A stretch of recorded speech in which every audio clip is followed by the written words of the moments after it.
আসসালামু আলাইকুম রহমতুল্লাহ বারাকাতুহু। যারা আগে মোবাইল দিয়ে কম্পিউটার দিয়ে ছুটির ম্যাচ চেক করতেন যে আপনার ছুটি লাগছে কিনা বা কতদিন আছে কি আসলে তার জন্য আপনাকে অবশ্যই মকিমে একটা অ্যাকাউন্ট করতে হবে। আমি যদি ইংরেজি করে নেই, এটা এদিকে দেখেন, আপনি অবশ্যই এটাতে একটা রেজিস্ট্রেশন করতে হবে। রেজিস্ট্রেশন করার পরে আমি এটা লগ ইন করবো, আমার ইউজার আছে এবং পাসওয়ার্ড আছে। লগ ইন করার পরে আমি বাকিটা দেখাচ্ছি। প্রিয় প্রবাসী ভাই, সাধারণ প্রবাসীদের স্বার্থে এই ভিডিওটা শেয়ার করে দেন। প্রিয় প্রবাসী ভাই, যখন আমি মকিমটা লগ ইন করবো, দেখেন এটা আমার নাম।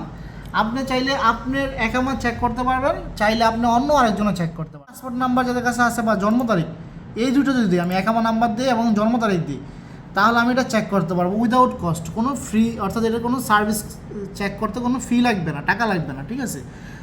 আগে এটা ফ্রি ছিল, অর্থাৎ ওয়েবসাইটে আপনি নর্মালভাবে একটা লিঙ্কে গেলে টিপ দিলে চলে আসতো। এখন লিঙ্কে গেলে লাভ নেই ভাই, আগে এই ওয়েবসাইট লগ ইন করতে হবে। করলে আপনারটাও চেক করতে পারবেন, চাইলে আরেকটাও চেক করতে পারবেন। এটা সম্পূর্ণ একটা নতুন নিয়ম।